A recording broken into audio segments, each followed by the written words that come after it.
What is up, everybody? This is the Sharp Angles podcast, the Monday edition of the Sharp Angles podcast, where we discuss the fantasy football waiver wire, the injuries from the previous week, how that will affect the waiver wire. And I will expect, as we move closer here to the end of the season, fewer people are alive in their fantasy football leagues, discuss more real life implications of some of the stuff we saw, of which there were many in week 15. Many important and impactful injuries occurring around the NFL. If I'm discussing injuries here at Sharp Football Analysis, there's only one person to do that with, and that is Tucker Bagley. How you doing, Tucker? Doing great, Ray. Like you mentioned, it's fantasy playoffs. It's the holidays. Everything's, coming towards the end here. It's an exciting time. Yeah, I'm very excited that I see TweetDeck alive and well on that laptop in the back. I'm so happy with the TweetDeck that people still use it. I pay for premium. I'm not excited about having a blue check mark if you follow me on X, formerly known as Twitter. I don't like that I do it. I pay for that specifically because my ADHD brain needs TweetDeck like during the NFL Sunday. And the fact that they took that from us and they made that premium, it really broke my heart. I would pay It broke my $40 heart. a month for TweetDeck. I would pay $50 a month for old TweetDeck. That was so much better than what I currently pay for. They took it from us. They took TweetDeck from us. I will say over on Blue Sky, which I'm also on Blue Sky at RM Summerlin, go find me. But on Blue Sky, they have an app that was made like separately, like it's like a third party thing that functions very close to old TweetDeck, and so I have been pretty happy with that part of it. But I miss old TweetDeck. Old TweetDeck was the king. I assume many people listening know. Those of you who don't, new to me, I used to work at RotoWorld, doing the RotoWorld news feed, which I did for a very long time. I love that job. And TweetDeck was a lifesaver for those days, for cut down days, for the NFL draft. What a product! I don't know why we're doing an ad for X, but here we are. TweetDeck is actually worth I'm the doing an ad $8 for if you old Twitter. I want to bring it back. Just bring back old can we bring TweetDeck. back old TweetDeck, please, Elon, if you're listening, please bring us back. Bring us back, old TweetDeck. All right, like I said, we don't have a lot of time to mess around here at the beginning. A ton of very impactful injuries coming out of this week. I do want to say, before we get into that, we record this on Mondays at 4 Eastern. So we do not talk about the Monday night games. If someone is hurt in our 2 Monday night games this week, we obviously will not discuss that. You can read more about it in Tucker's injury column over at sharpfootballanalysis.com. Again, if there's waiver implications of that, you can read about that in my waiver column, again, over at sharpfootballanalysis.com. All of that will be on the site. So we won't talk about that. So if we don't talk about that, there it is. We don't normally talk about a ton of defensive injuries because this is more of a fantasy-focused show. That will change, though, I think, this week and moving forward as we move, further away from the meat of the fantasy season and, talking exclusively about kind of what's going on in the NFL. Also, if you're listening to this as a podcast, like I said, we do this live. You can head over to YouTube, search Sharp Football Analysis. You can subscribe, get notified when we go live. We do this on Monday. Warren has a show on Tuesday. Rich and I do one on Thursday morning. Warren has another show on Friday. You can get involved over at YouTube in the comments section. We read comments. We react to comments, especially on that Thursday show Rich and I do. And so, yeah, lots of stuff going on. Make sure you go and check us out wherever you can. But we have to get started here with Patrick Mahomes, who, you could set a clock to this. It's late in the season, so Patrick Mahomes has to have an ankle injury. I think that's just kind of what we're doing now with Mahomes.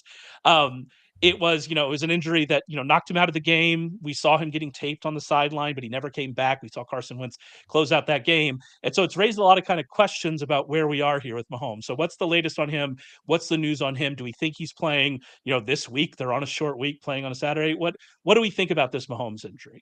Yeah, it's kind of a tough one because you mentioned it's a high ankle sprain. It's something he's dealt with in the past. I mean, this is a guy who has the weakest ankles of anyone. Maybe Steph Curry's the only one with weaker ankles. He's got the ankles of a baby giraffe. He previously had a high ankle sprain back in the 2023 postseason. If you go and look at his injury history, they technically count 2 of them because he got hurt in the divisional round and then aggravated it late in the first half of the Super Bowl against the Eagles. But he only missed a quarter in that postseason run. He was able to play through that high ankle sprain and obviously played at a high level. So it's something where, I think we have to kind of take into account it is Patrick Mahomes and he heals a little bit differently and, requires maybe a little bit different of a timeline when it comes to these injuries. But I think what really complicates things is the Chiefs' schedule these next 2 weeks, right? They play on Saturday and then they play on Wednesday because they have that Christmas game. So they have back-to-back short weeks before finally having a long week off heading into week 18. I guess that would be right. So I think he probably conservatively probably out the next 2 weeks. If I had to guess, he's being classified as week to week by Andy Reid and the reporters in Kansas City. That's kind of the theme of what I've seen the last 24 hours or so. So I wouldn't be overly positive. Would I be shocked if he was back on the field Saturday? Not really. Would I be shocked if he played on Christmas after getting 10 days off? No, I wouldn't. But I think where they are in the standings right now, you kind of look at their schedule moving forward and kind of what Kansas City is set up to do in these final 3 weeks. I think they'll probably try to be as conservative as they can be. And like I said, I wouldn't be surprised if he misses the next 2 weeks. And partially it's just because of how this schedule works out for them. Yeah, 2 games in 10 days coming off of this, and we had been talking about, Warren Sharp does for Sharp Football Analysis every May when the schedule comes out, goes through kind of like the rest and, rankings because it's not the same, right?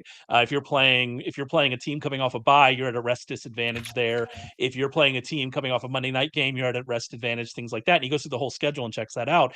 And one of the things he noticed, this season that was different than a lot of seasons was because of these Christmas Day games, and all of the teams playing on Christmas, if I believe I'm correct, all the teams playing on Christmas are playing on Saturday this week, so they at least tried to stretch it out as far as possible. But since Christmas fell on a Wednesday, we have these teams now playing, what is it, 3 games in 11 days or something to that effect, 3 games in 12 days. Yeah, they played And the so 15th, the 21st, and the 25th. yeah, so 3 games in 10 days, excuse me. Yeah, so it's a kind of a really compressed schedule here. And so it's interesting that, we don't really have issues, I don't think, on the Ravens, the Steelers. Well, the Steelers have Pickens and they have TJ Watt, obviously. We'll see what happens with Watt. So like there are other issues, but this Mahomes thing, it probably is not as impactful for the Chiefs if they're not facing the schedule that they're facing. And they also have this, the schedule they have is difficult. I mean, they have the Texans, they have the Steelers, and then they close with the Broncos. Those are 3 playoff teams, or in the Broncos case, a likely playoff team, although that win against the Colts, they're probably going to make the playoffs, right? And so we don't know how good the Texans are.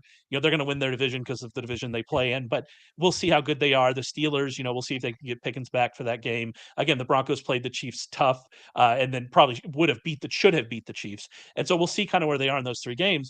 And suddenly you look behind them, and after the Bills lost against the Rams, you'd say, okay, well, the Chiefs kind of have this number 1 seed locked up. Now you look at it and you go, is Mahomes not going to play? Even if he plays and he's injured, this offense has been bad enough. Can they get anything, can they get anything done in this tough schedule? And then you look at the Bills schedule, they have the Patriots twice and the Jets. So if they're trying, there's a good chance they win all 3 of those games. And suddenly this is a very interesting race. This is suddenly a much different situation and if this schedule wasn't what it is for the Chiefs, and we expected Mahomes maybe not to play this week, but play the Sunday after, then I think it's a little bit of a different equation. So it is very interesting how this has fallen for the Chiefs, a team that has been, you're not going to complain about luck with the Chiefs. They've been the luckiest team in the league so far, but this is a bit unlucky for him. Kind of where this is in the schedule, how this has played out is a bit unlucky. Yeah, totally. And you look, like you mentioned, you look at the last 3 weeks and they have a 2-game lead over Buffalo for that number 1 seed. But when you add in the fact that Buffalo has 3 games against 2 against New England, 1 against the Jets, and you look at who Kansas City's playing, I mean, Kansas City probably has to win 2 out of the last 3, right? Like they have to get to 15 wins if they want the first round bye over the Buffalo Bills, who obviously have that head-to-head victory over them. So if they both do finish at 14-3, Buffalo would take that tiebreaker. So then if you're the Chiefs and maybe you are planning on sitting Patrick Mahomes for 2 weeks, or maybe that's just how long it takes for this ankle injury to heal up, you have to hope that you can split these next 2 with Houston and with the Steelers, who, like you said, both teams are playoff teams. Both teams have, I think, 4 losses, or maybe Houston has 5. But they're both division leaders. They're both teams playing and jockeying for playoff position. So they're not necessarily going to lay down. So if you're Andy Reid, I mean, how much can you trust Carson Wentz to go out and lead this team to at least 1 win over the next 10 days and hope that you're in a situation where you're playing Denver on January 5th with a chance, to Patrick Mahomes to lead you to a first round bye? I wonder how many coaches have ever asked themselves, how much can you trust Carson Wentz? I expect that is a lot. And you know what's funny about Carson Wentz is I know that he plays for the Chiefs. I watched him play on Sunday for the Chiefs. And yet every time I try to bring up that Carson Wentz is the backup, I still go on Google and look it up because it doesn't make any sense to me. My brain cannot there's something very odd about this guy being, at one point like the MVP frontrunner with the Eagles, and now it's just a backup for Kansas City and kind of the road that he's taken to get there. It's just an interesting. I'm sure you have, as an Eagles fan, I'm sure you have a long list of interesting thoughts about Carson Wentz, but for some reason, my brain it just can't make that happen that he's the backup. But yeah, I expect we're going to see him this week. It'll be interesting from a fantasy perspective. With Travis Kelce's getting enough targets still, but it doesn't look great.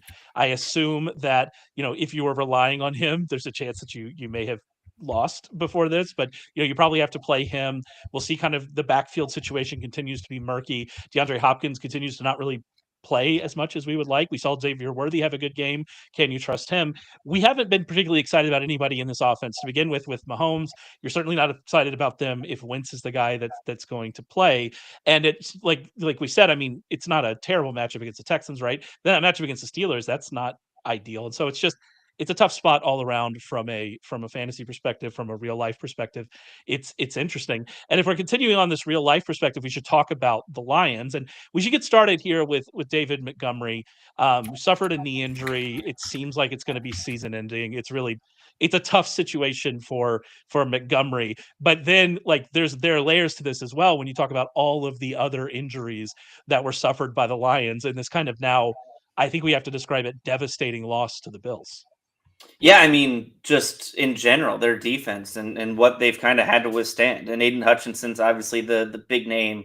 They kind of headlines that, but you just look at how their defense was torched yesterday by Buffalo. McNeil, Aleem Carlton McNeil, Davis, Carlton Davis is out for the year as well, they believe. And you mentioned David Montgomery. Khalil Dorsey is going to go out for the year. He's going to have surgery on his MCL, so he'll be out for the year. I mean, I saw a graphic the other day. It was their depth chart for week 1 on defense, the first 2 levels, first and second string versus where they are now.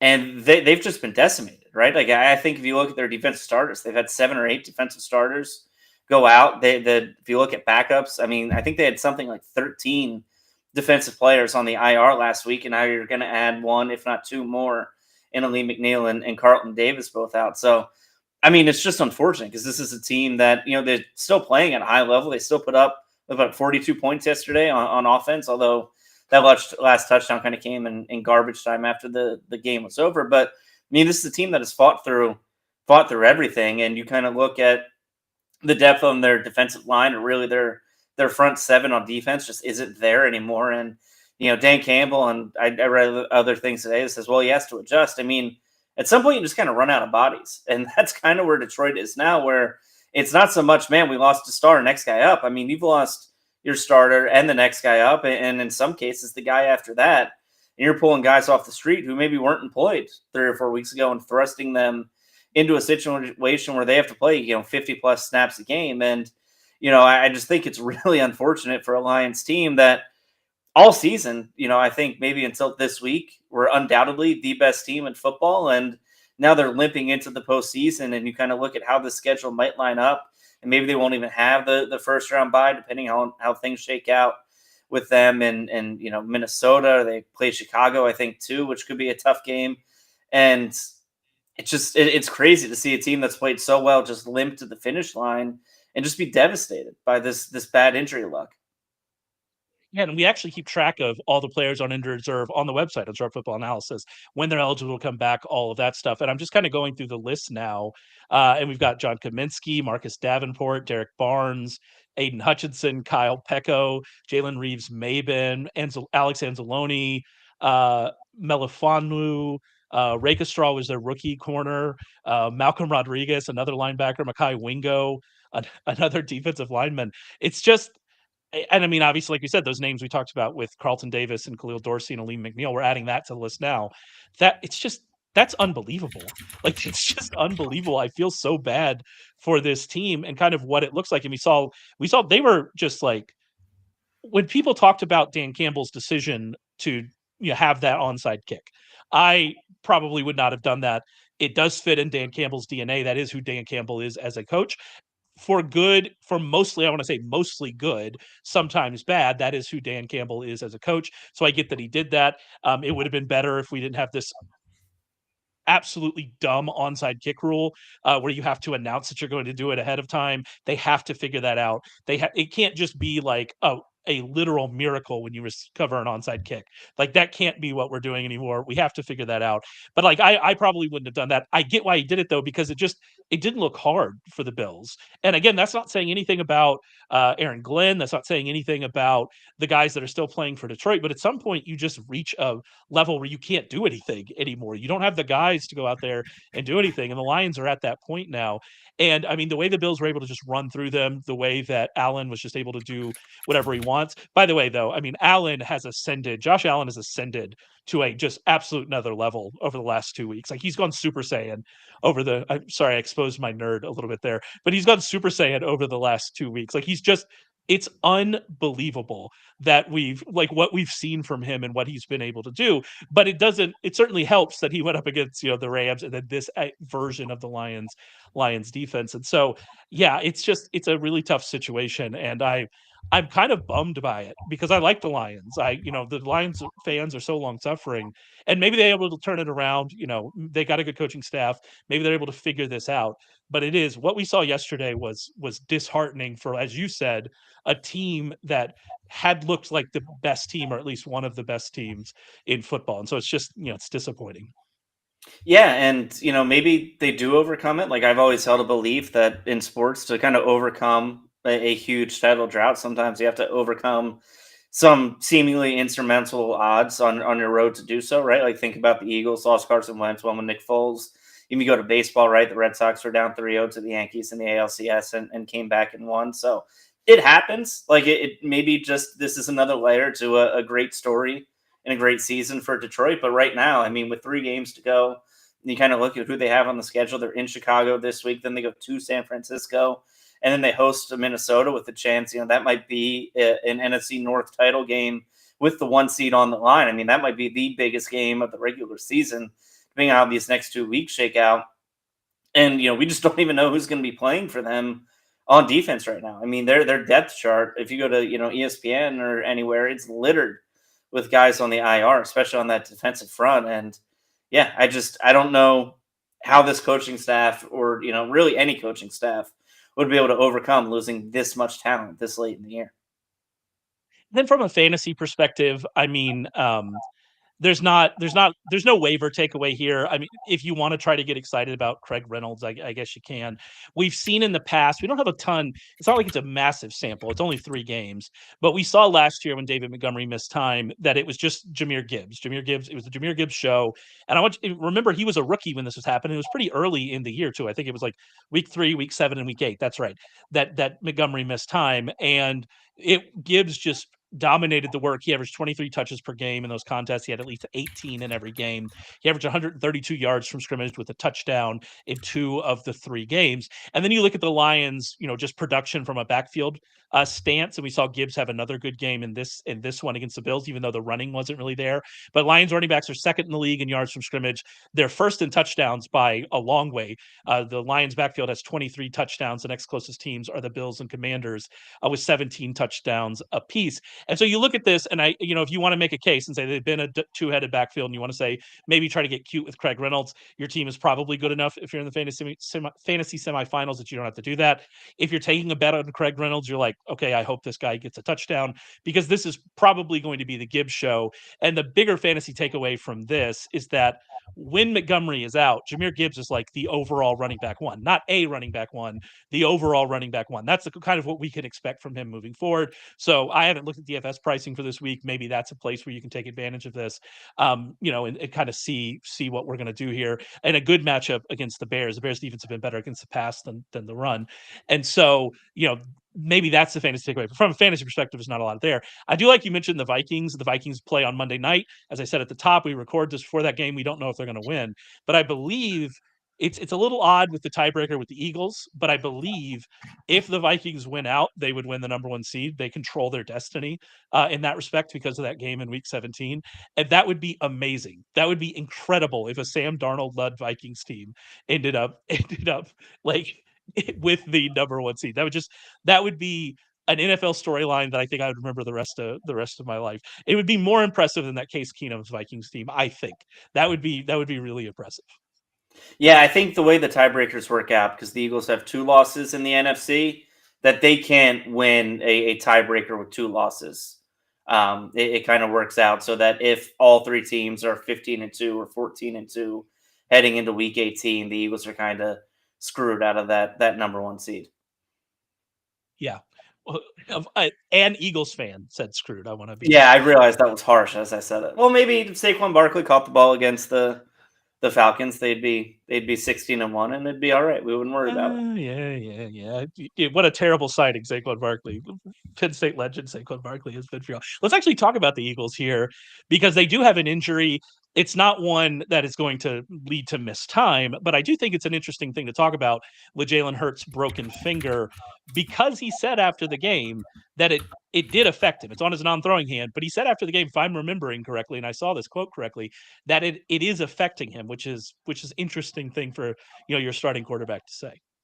Yeah, it's weird because he's usually the stoic guy, right? He's usually the one that says it isn't affecting me. But the guy had a knee injury all year last year. I think he suffered against Minnesota in like week 2 or week 3, and he never said anything about it. It was never really mentioned until later on in the year. It kind of slipped, and then we found out about it. But yeah, I mean, he said it's broken. He admitted that it did impact his play. I think at one point someone asked him about it, and he said, if it's shattered, it's shattered. It can't get worse, which like going from broken to shattered is certainly an escalation. But yeah, I think it's mostly interesting when you think about his value as a runner. He did have a 27-yard run yesterday. They did run the tush push, I think 4 or 5 times, and were successful on everyone except one of them. But in a situation where, if he has a broken finger on his non-throwing hand and can't reach the ball forward, if he's having trouble gripping the ball, I think that's where it's going to come into play, especially on the tush push. If they're going for it on 4th and 1 and he can't reach the ball forward because he's dealing with a broken finger on his left hand, like that's something that I think could affect them more than, his ability to throw or hand the ball off. And obviously we had a interesting situation last week with kind of, I don't know, it felt very media driven, the kind of rift between him and AJ Brown. Like none of that felt very, very real at all to me. But yeah, we did see them change their approach a little bit in that game against the Steelers. They were 31st in neutral pass rate entering the game.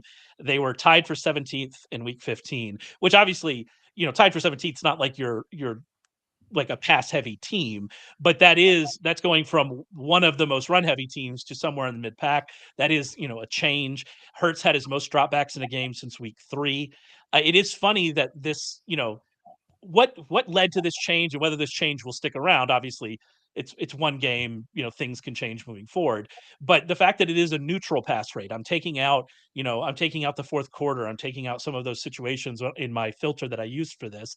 The fact that it's a neutral pass rate suggests that there was some kind of plan to this a little bit. I mean, Saquon did miss some time. Maybe that played a role as well. There are lots of things that happened. What I did find interesting, though, is that the big beneficiary of this wasn't actually A.J. Brown. It was Devonta Smith, who ended up with 12 targets, most targets in a game, more targets than he was getting in the games that A.J. Brown missed, right? And so we saw this massive game for Devonta Smith. We did see A.J. Brown get more targets, but his kind of rates were the same. His target rate per route was the same. His target share was the same. He just got more targets because he ran more routes and they threw more passes. And so it is kind of a funny takeaway here. But do you see, maybe this finger injury, like you said, affects his ability to run, all of that kind of stuff? Did you see this is a thing we want to do, is we want to throw a little more than we've been throwing? Or do you think this is kind of like a one game thing, a lot of circumstances involved?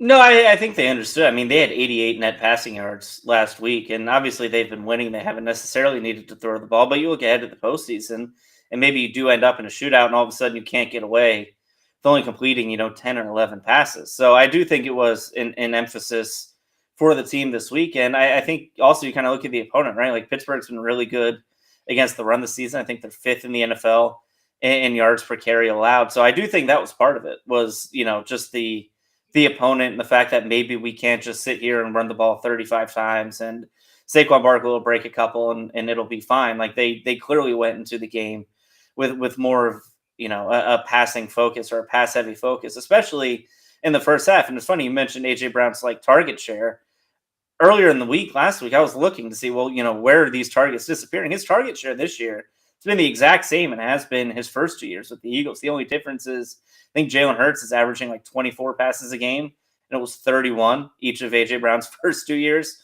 with the Eagles. So, I mean, it isn't a matter of him not getting the ball. It's just they're all of a sudden losing 7 passes a game, and as a result, he's only getting targeted 5 or 6 times a game instead of 8 or 9.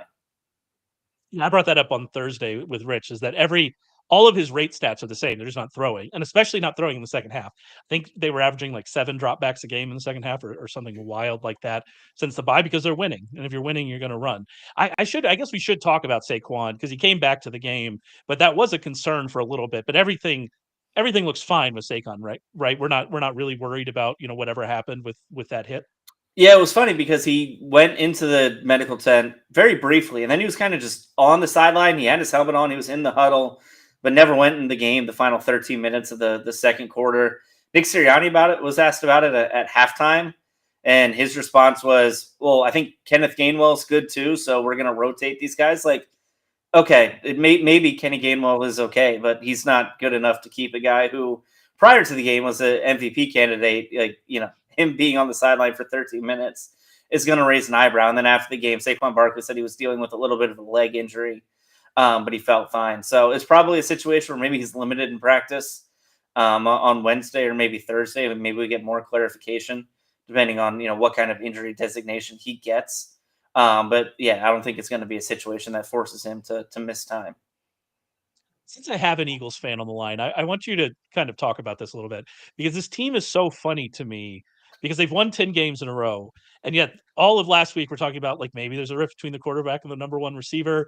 You have this weird thing with Saquon. The coach is like getting in the face of one of your best defenders on the sideline at one point in this game that they've won pretty comfortably. It's just it's always chaos. I don't understand. They've won 10 games in a row. They have a real shot at the number one seed in the NFC. And yet we have just all of this circling around this team. Like, what is it? You spend a lot of time obviously thinking about this team and reporting on this team and dealing with this team. Like, what is going on? Why is it this way with the Eagles? I don't know. I love it though. I guess as someone who also works in sports radio, right? Like this is the dream. They win every week, and everyone hates something that they've done. Yeah, like Nick Sirianni's thing is so fascinating. Like his demeanor on the sideline, the fact that he gets in people's faces, the fact that he gets in the opponent's faces. He doesn't mind yelling at someone like Jalen Carter, who outlaves him by about 250 pounds. Just the chaos that ensues with this team and surrounds this team is pretty unexplainable. Like you mentioned last week, I know people will say it's a media-driven thing, but it started with Brandon Graham just saying on the Brandon Graham show, by the way, not asked or prompted by anybody else, on his own show, just flat out saying that AJ Brown and Jalen Hurts don't get along. And then by Wednesday, it's an entire media storm, and AJ Brown has to come out and say, no, he was wrong. It's fine. We're actually buds now. And then they danced on the sideline together after a touchdown, and it was fine. Like, I don't know. It's just such a fascinating thing because this is a team that is winning at a rate that's never been heard of in Eagles history, right? Like they just broke the record for longest winning streak in franchise history. They're headed back to the postseason again. They could be winning another division title, possibly having the number one seed. I mean, they're, maybe another really good year away from kind of being ranked up there with Andy Reid's peak as being, maybe the greatest run in the history of this franchise. But every week it feels like there's something going on where you kind of doubt and say, well, maybe they actually aren't that good. Maybe this is all a fluke, but it's now been 4 years where they've won at a really high level. Yeah, and I mean the defense is legit, like real legit, and obviously you have questions about some stuff that happens on offense, but the playmakers they have, it's just there's no reason really to question this team if they're one of the best in the league. They're very clearly one of the best in the league, but it's such a weird vibe with this team. It's an interesting thing to think about and to talk about, and so I always like to hear an Eagles fan's perspective on it. Before we get on to, some other injuries, we got to talk about Alvin Kamara, got to talk about Geno Smith. Before we do that, though, I do want to mention our playoff packages over at Sharp Football Analysis are now available. They're available to purchase. You can actually get $50 off our playoff package using promo code, any of our playoff packages, using promo code SAVE50. So, head over and check that out. We've been doing outstanding this season from a betting perspective. $100 better is up over $12,000 following our picks this year. And so we've been doing great. We plan to keep that moving on to the postseason. We've generally had really good success with college bowls. We've generally had really good success in the postseason. If you want to be a part of that, use promo code SAVE50, get $50 off. Go and check out the playoff betting packages that we have available. All right, let's move on to Alvin Kamara. Suffered a groin injury it seemed like he suffered it on the touchdown catch. I think he played in a little bit longer. It seemed like he suffered it on his touchdown catch in the third quarter. They play on Monday night this week, so he has another week to recover. But kind of what's the news? What's the prognosis here? Do we think he's going to play in week 16? Yes, like you mentioned, he did injure it on that touchdown catch. I think he stayed in, got another carry or two before finally exiting. It's been ruled a groin adductor strain, which is kind of the muscle that connects your groin to your pelvic bone. It's something that it's kind of like an offensive line injury I've seen mostly, but it's just a strain. The coaching staff, Darren Rizzi, told reporters today that he didn't have an update yet. He was still undergoing testing. But it's a situation where I would be surprised, just given his advanced age, that maybe he doesn't miss any time. But you're right. Like having the extra day off before Monday is certainly a beneficiary, especially because he's someone who has been so valuable in fantasy. And maybe if he does come back and he does play on Monday, if he's limited in his touches, if he's not getting the same kind of volume he was getting, I'm curious as to what kind of value he has from a fantasy perspective, because this is a guy who didn't score a touchdown for 7 weeks before he caught that beautiful pass, by the way. It was like a 30-yard catch. It was unbelievable. They was able to keep both feet in bounds, kind of in the corner of the end zone. But before that, he had gone 7 weeks without a touchdown, but was still a viable fantasy option because he was still getting the ball like 20 times per game. So if he's limited, if he's someone that, isn't fully healthy, but he's still going to suit up, and now all of a sudden he's only getting 10 touches or 12 touches, then his fantasy value isn't necessarily what it is or what it should be. And if you look at someone like Kendre Miller, who's going to be his backup and who rushed, I think, 10 times for 46 yards after Kamara went out, he's not someone that necessarily catches the ball out of the backfield either. So you have to wonder where kind of those targets are going. And it's just kind of a really weird, gaping hole in the middle of this offense that's already lost a ton of skill position players. Like Chris Olave's out, they're missing other wide receivers. And if you add in the fact that Alvin Kamara's gone, it's pretty much been the lone constant in this offense the entire season. I just don't know where they turn to. Like, where do those 20-plus touches a game end up going? Yeah, it is funny. I don't want to say funny, but it is interesting. We talked about the Lions and all the injury issues they have. I'm sure Saints fans have to raise their hand and say, kind of look down here at us. We've had equally, we've had a lot of trouble on this team in terms of injuries. The offensive line is getting healthier, but like you mentioned, Chris Olave's out, Rashid Shaheed is out. So they've had those issues. Taysom Hill is not there anymore. He's obviously out for the season. And so that's somebody who, in the past you would expect to get some carries. You mentioned Kendre Miller. Kendre Miller is the guy here that you would be targeting on waivers. I don't know if you would want to have him over Jerome Ford. Honestly, I haven't decided that yet. I'll have it decided in the column on Tuesday, so you can go check it out and see kind of who I put first. But those are really the two guys that you're going to be looking here on waivers. It's tough for Miller. If I knew that Kamara wasn't going to play, it would be Miller. I like Miller. I think that what we've seen from him since he's come back, now that Dennis Allen is not there, he can finally actually get to play football. And since he's come back, we've seen what he offers. We've seen how explosive he is, how good of a runner he is. Like you said, he had all 8 actually backfield touches after Alvin Kamara left. So all 8 of the backfield touches in the fourth quarter. He had 22 snaps to 3 for Jamal Williams. He is the guy, 5.9 yards per carry. And so, we've seen him have some success. It's not, they're going to get to play, the Packers on Monday night. We'll see if they're able to stay in that game long enough. We'll see if their offense can score enough. He has a lot of the same concerns as Kamara had coming into this game. Will there be touchdowns? Will he be able to stack enough carries? And then also, we don't know if he's going to get the workload of Kamara. And so it is a big concern. But from a talent perspective, I do like Kendre Miller. I'm very interested in what's going to happen. And if you're looking out at, like, I need a starter this week, maybe you had Kamara and he was one of your starters. He's certainly somebody that you can go to. And I think he's a pretty, talented back. The problem is if you don't have Kamara, then you're going to Monday night and kind of guessing. Maybe you could pick up, one of the Rams wide receivers. You could pick up Romeo Doubs, who might not be rostered, and you could put him in the flex if Kamara ends up playing. But it is a tricky situation here for Kendre Miller because of when they play. Another injury we need to look at is Geno Smith, who has a knee injury. This has been I don't know, this is an interesting one that he didn't come back to the game, but everything that I've heard since since the game ended was like, they don't seem to be really worried about it. So I don't really even know what this injury is for Geno. Yeah, Mike McDonald went on a radio show this morning for his kind of post game radio hit and said there's nothing structurally wrong with the knee. He described it as severe enough to keep him out of last Sunday's game or last night's game, but they aren't really sure kind of where he stands moving forward. All they know is it isn't necessarily a long-term injury. He's not dealing with a torn ACL or torn MCL, so it's probably more of a knee sprain kind of situation. So I think this is something that we'll have to monitor throughout the week. Maybe on Wednesday, we'll get a little bit more of a clearer picture of, kind of how he's trending. But for the most part, at the very least, it's not a long-term issue. He could or should be back by the end of the season as this team fights for a playoff spot. So the season isn't over for Geno Smith, but I'm not sure if he'll be ready to go, 6 days from now. If we have any hope of DK Metcalf turning it around this fantasy season, we need Geno Smith. Like, I'm not sure that's going to happen regardless, but we need Geno Smith because their other option is Sam Howell. And the Seahawks can't block. Like, they already can't block. If you're looking at kind of what Geno's done this year and you want to kind of judge him for that, you first have to recognize that he's doing all of this behind an offensive line that just feeds him to the wolves every single week.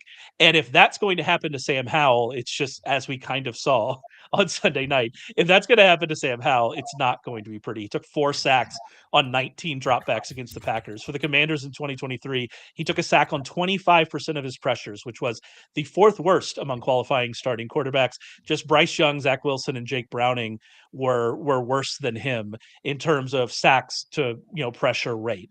And so if Howell is starting, he is going to really struggle in the face of the pressure that the Seahawks offensive line has allowed all season. They're playing the Vikings. If Sam Howell starts, I feel very comfortable that you're going to want to use the Vikings defense and DFS or in weekly fantasy. You might want to use them anyway in this matchup, in this situation. But yeah, we need a healthy Geno. We need Geno starting for the sake of Jackson Smith and Jigba, DK Metcalf, of whoever's starting at running back, whether that's Charbonnet or we get Kenneth Walker back. We need Geno Smith healthy for this offense. So let's hope that happens. Another kind of injury. This injury is actually depressing to me, and it's Nick Chubb, who obviously came back from a serious knee injury, hasn't done a ton. Now it looks like he's out for the rest of the year, right? Yeah, it's confirmed that he has a broken foot, so he'll probably, I don't know if he needs surgery to correct it or not, but he won't be back before the end of the season. And like you said, it's a disappointing situation because he fought his way back from that torn ACL. He hadn't really looked like himself, but there were flashes. He was, putting together some decent carries every once in a while. So it's unfortunate that, if he stayed healthy, maybe you look at him as someone who could really take another big step forward or step back to where he was prior to his injury. But now that he's going to have to rehab this through, the first part of the offseason, kind of it's more of a future injury of, what does this change or what does this make him look like in 2025 and beyond as he now compounds another injury on top of the torn ACL he suffered last year. Jerome Ford was a clear starter early in the year when Chubb was missing. He's actually been getting around 50% of the carries over the last few weeks. I referenced that in the waiver column last week. So, I mean, we're going to expect him to step back into that starter role. We know about Jerome Ford is that he can create big plays, but he also is going to have a lot of negative plays. That's kind of been his thing. He's 35th in negative run rate among 44 qualified backs this season. To be fair to him, Nick Chubb is 44th, so it's also a problem with the line and the scheme there.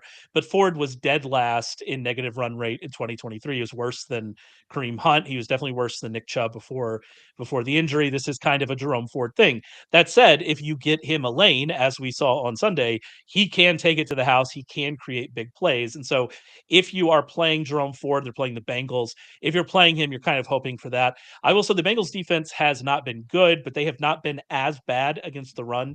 It's not like a matchup you're running away from or anything, but they've been like mid-pack against the run. And so it's not like it's the most ideal matchup that you might think when you see Bengals on the other side. It's not perfect for him, but if you are desperate, if, like I said, you had Kamara and somebody gets Kendre Miller from you, then Jerome Ford is certainly an option. He's going to get carries, and he does have that big play upside. So as long as that is there, then maybe he pops another long touchdown run and makes you look good. Let's move through a couple more injuries here just pretty quickly. Jaylen Waddle. I said the injury, as I watched it, it kind of looked rough, but it seems like he escaped a really serious injury on Sunday. Yeah, I haven't seen any kind of major updates. Yesterday, they were hopeful that it wasn't serious. Today, it came out and said that it actually isn't serious. It won't require surgery. So it's kind of just a wait and see issue at this point as we try to figure out, just how severe it is. But with the caveat knowing that it isn't a major injury, it isn't something that will require surgery. And it isn't something that will end the season. But as we kind of get to the end of the season, I mean, season-ending injuries are going to be less and less severe with each passing week. Yeah, and I mean, we'll see where the Dolphins kind of are and how they feel. Odell Beckham is gone, and so next up would be Malik Washington. He was 6 in targets. He had 6 targets on Sunday. That was one fewer than Tyreek Hill and Devin A-Chain. He went 5 for 52. I would assume most teams left playing in the playoffs have better options. I would assume that if we're going to Malik Washington against the 49ers, that's more of a DFS kind of situation. But, he is out there and he is an option if you need him. I did mention they're playing the 49ers. The 49ers have obviously had a bad season. That's still not an ideal matchup for Washington. So, but just a name to know. Finally, Zach Ertz suffered a concussion. As we continue to say, I feel like we say this every week. It's a concussion. We don't know, right? That's kind of where we are. Yeah, it's a concussion. We won't know until the first injury report comes out or the head coach gives an indication on where he is in concussion protocol. But yeah, for the most part, I would imagine it's probably at least a 1 week absence as they try to fight for a playoff spot. But it was an unbelievable catch by Zach Ertz. I don't know if he got hurt on that play or his next time, but it was that play. Yeah, no, yeah, it was that play, right? Okay. Yeah, but it's just a situation where we have to wait and see. As I've said before, I think the median return time from a concussion is 9 days, which 7 days in a week. So that means usually you're back at practice the week following the injury. So maybe that's kind of what we're looking at here for Zach Ertz. Yeah, and I mean, they do get the Eagles this week. It's obviously a big game. He obviously has his connections to Philly. I assume he would like to play in that game as well, if possible. But it's the concussion. You have to get through the protocol. You get through the protocol, or you don't. That's kind of the way it is with concussions. And so we'll see. You're not taking any of the other options on Washington. I don't think. I mean, we'll have to see what they obviously have the rookie there. We'll have to see kind of what happens. I would say you're probably going elsewhere for options, though. Our old favorite and Penn State legend Brenton Strange is available in a bunch of leagues. He had a big game this past week. Rich Rebar, by the way, in his DFS stuff, he was in on Brenton Strange, and he ended up working out really well for him. Brenton Strange had 84.3% route rate, 27.9% target share, 11 catches for 73 yards. The Raiders allow 8.7 yards per target at the tight end, which ranks 27th. If I had Zach Ertz and was playing Zach Ertz, which is possible given kind of what the tight ends have been this year, if I had Zach Ertz was playing Zach Ertz, I'd be trying to go and get Brenton Strange, and so that would be who I would be focused on. That's about it for us. Were some other injuries there. Jaleel McLaughlin was actually did not participate on Monday's report for the Broncos. We'll see how that backfield works out, but I don't really think. Is there anybody else we really needed to talk about this week? I don't really think so. No, I don't think so. I think we covered all our bases. There are some. Alex Pierce had a concussion, I think, and so yeah, some other names, but I think that's probably it for us. I mean, the TJ Watt news, that is impactful. We don't normally do that kind of stuff, but it seems like that was a low ankle sprain. So yeah, I think we're good. Pat Surtain had an ankle sprain. So lots of stuff going on there for the defensive side. You can read more about that, all of the defensive players that we don't really talk about on this show. You can read more about that in the injury update that Tucker will do on Wednesday night, going over kind of the initial injury report. So make sure you go and check that out. Like I said, my waiver column will be out on Tuesday. So check that out for if you're still in the playoffs, still are looking for for some names you could pick up and use this week to try to make it to the fantasy Super Bowl. Remember to head over to Sharp Football Analysis, check out our playoff package. You can get $50 off using promo code SAVE50. Make sure you do that. If you're listening to this podcast, first of all, we appreciate this, but remember you can listen live on YouTube to any of our podcasts. Go over to YouTube, search Sharp Football Analysis, and you will find us. We will be back to talk about injuries next week. Y'all have a good week.